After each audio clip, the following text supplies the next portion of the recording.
फ़लस्तीनी मुसलमानों पर जुल्म की एक और रात और 24 से ज़्यादा निहत्ते मासूम फ़लस्तीनियों को शहीद कर दिया गया, जिसमें कम से कम 9 बच्चे हैं जिनको इस तरह से शहीद किया गया है। बमबारी की गई है, पहले मस्जिद अक्सा क़िबला अव्वल, उस पर इस तरह से हमला किया गया और उसके बाद अब शहरी आबादी पर इसराइल की तरफ से बमबारी की गई है और इस तरह से निहत्ते फ़लस्तीनियों का खून बहाया गया है और 100 से ज़्यादा लोग ज़ख्मी हैं। इससे पहले भी हमने देखा था कि जब जुम्मतुल वदा पर भी इस तरह हमला किया गया और वहाँ पर मौजूद नमाजियों को ज़ख्मी किया गया, 300 से ज़्यादा लोगों को तब ज़ख्मी किया गया था। 100 से ज़्यादा लोगों को 27वीं शब जब वो इबादत कर रहे थे वहाँ पर मस्जिद अक्सा में, तब उनको ज़ख्मी किया गया, लेकिन अब तो बात शहादतों तक जा पहुँची है।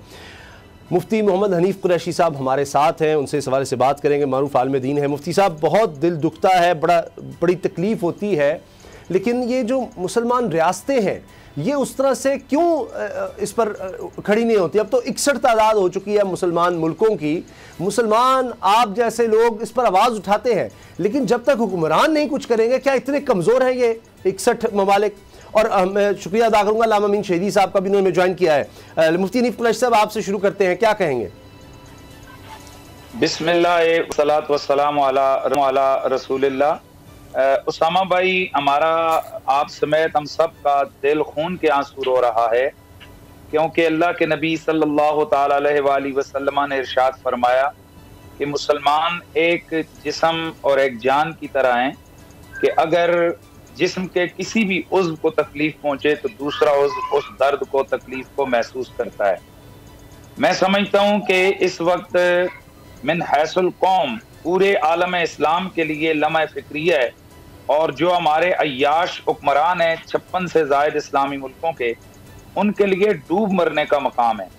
और चूंकि मैं बहैसियत पाकिस्तानी, मैं अपने पाकिस्तानी होने के हवाले से एक आज़ाद मुल्क में, एक जमहूरी रियासत में, मैं इसका बासी होने के नाते से मैं कहूँगा कि मुझे इंतहाई अफसोस से कहना पड़ रहा है कि इस वक्त पूरे आलम इस्लाम में जो 2 मुल्क हैं जिन पर पूरी इस्लामी रियासतों की नज़रें हैं, जिनमें पाकिस्तान है और दूसरा सऊदी अरेबिया है, और सऊदी अरब को इस वक्त आलम इस्लाम का मरकज़ समझा जाता है और पाकिस्तान वाहिद एटॉमिक पावर है, और इस हवाले से पाकिस्तान को भी एक क़यादत दी गई है और कायद समझा जाता है।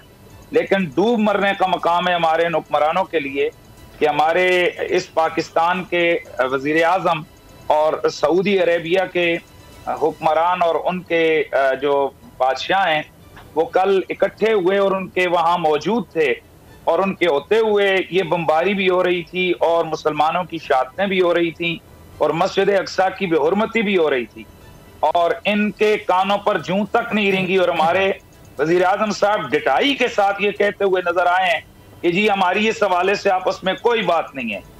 मैं कह रहा हूं कि इनको डूब मरना चाहिए इन हुक्मरानों को, कि इनको ये कब जागेंगे। मेरे पास अल्फाज नहीं है उसामा भाई कि मैं जिन अल्फाज के साथ मुजम्मत करूं इन लोगों के इस अंदाज़े फिक्र की और इनके इस तर्ज अमल की। ताहम बहैसियत मुसलमान पाकिस्तानी हम ये समझते हैं कि इस वक्त जिहाद पूरे आलम इस्लाम पर फर्ज हो चुका है, और अब पूरे आलम इस्लाम के उलमा को चाहिए कि वो मुत्तफ़क़ा तौर पर ये फतवा दें कि इसराइल के खिलाफ, सिहूनी इस रियासत के खिलाफ जिहाद फर्ज हो चुका है, और हमारे जो हुक्मरान हैं 56 से ज़ायद इस्लामी ममालिक के, उनके लिए भी लाजिम है कि वो इस वक्त ऐलान जिहाद करें। डूब मरने का मकाम है। अगर यहाँ पाकिस्तान या दुनिया के किसी भी इस्लामी मुल्क के अंदर ईसाइयों का, यहूदियों का या किसी और मजहब से ताल्लुक रखने वालों का कुत्ता भी मरता है तो पूरी दुनिया के ईसाई खड़े हो जाते हैं, यहूदी खड़े हो जाते हैं, दूसरे मज़ाहिब वाले वो चीखने चिल्लाने लग जाते हैं।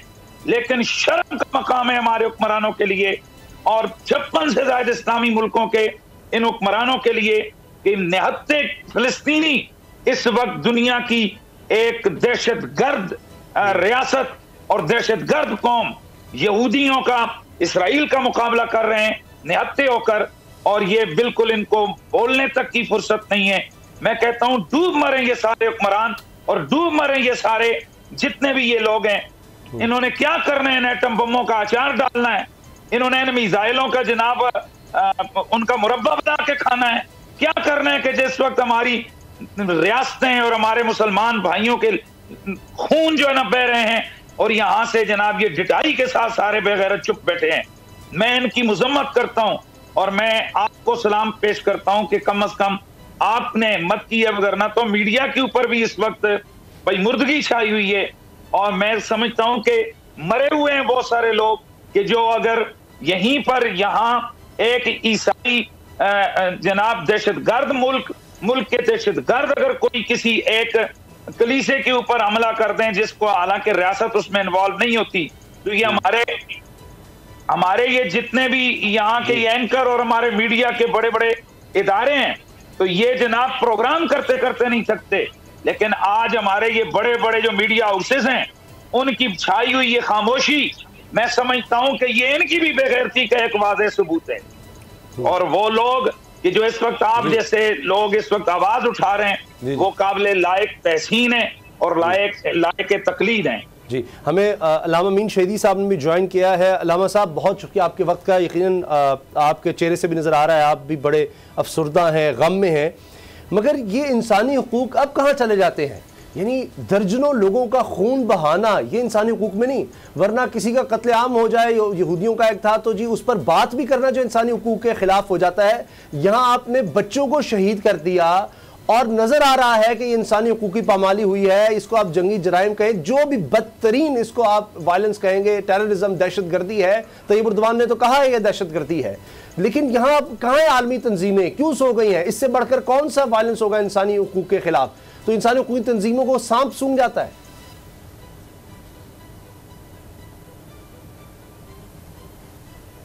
बिस्मिल्लाहिर्रहमानिर्रहीम। उसामा भाई, आपकी उठाई हुई बातें बिल्कुल दुरुस्त हैं।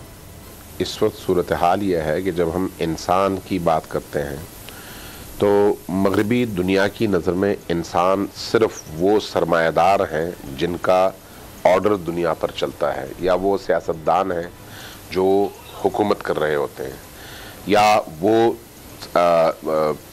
सफ़ेद चमड़ी वाले हैं जिनको उन्होंने इज्जत दी हुई है। बाकी तमाम जो दुनिया के इंसान हैं वो इस्तेहसाल के लिए हैं, उनसे काम लेने के लिए हैं और उनके कोई हुकूक नहीं होते। इसलिए जब इंसानी हुकूक की बात की जाएगी तो या इसराइलियों के हुकूक की बात की जाएगी, या अमेरिकन की, या यूरोपियंस की। बाकी दुनिया के हुकूक की बात नहीं होगी। बाकी दुनिया इस काबिल है ही नहीं कि उनका कोई हक तस्लीम किया जाए। इस बुनियाद पर इंसानी हुकूक का नाम लें, या अक़वाम मुत्तहिदा का नाम लें, या आलमी फोरम्स का नाम लें, ये सारे के सारे वो लुटेरे, वो बदमाश और वो डाकू हैं जिनका काम गरीब अक़वाम को लूटना, उनका खून निचोड़ना और अपने बच्चों का पेट पालना है। ये जंगल की तरह से है दुनिया, और इस जंगल में जिसके हाथ में ताकत है वो अपने ताकत के बलबूते पर दूसरे अपने हैवानात का शिकार करता है अपना पेट भरने के लिए, और इसको अपना हक भी समझता है। इसलिए इस वक्त इसराइल जो कुछ फ़लस्तीन में कर रहा है उसको अपना हक समझकर कर रहा है। अफसोस तो हमें उन मुसलमान हुक्मरानों पर है जो जब कभी कोई ऐसी बात होती है तो वो मगरिब और अमेरिका के ज़ेर तसल्लुत और ज़ेर नगीं चले जाते हैं, और उनकी निगाह में भी हुकूक की जब बात आती है तो वो सिर्फ ये देखते हैं कि अमरीकियों की निगाह में किस चीज़ को हक कहा जाता है या किस चीज़ को इंसानी जिम्मेदारी कहा जाता है। बाकी उनकी निगाह में भी वो चीज़ें, वो वैल्यूज़ सारी की सारी पामाल हो चुकी हैं। आप इस वक्त देखिए ना कि वो जो ज़ैनब नाम की बच्ची की गर्दन पे इसराइली सिपाही के घुटने रखे हुए थे, ये घुटना उस बच्ची की गर्दन पे नहीं था, फ़लस्तीनी बच्ची के, ये 57 इस्लामी ममालिक के बेगैरत हुक्मरानों की गर्दन पे था कि तुम हमारे घुटने के नीचे हो, तुम्हारी कोई हैसियत नहीं है। इस वक्त अगर आप इस्लाम को एक तरफ छोड़ दें, इंसानियत को एक तरफ छोड़ दें, अरबिज़म कहाँ चला गया? वो जिस अरब लीग का सबसे बड़ा झंडा ये होता था कि हम अरब मफादात की हिफाजत करेंगे, उसके अलमबरदार इस वक्त कहाँ हैं?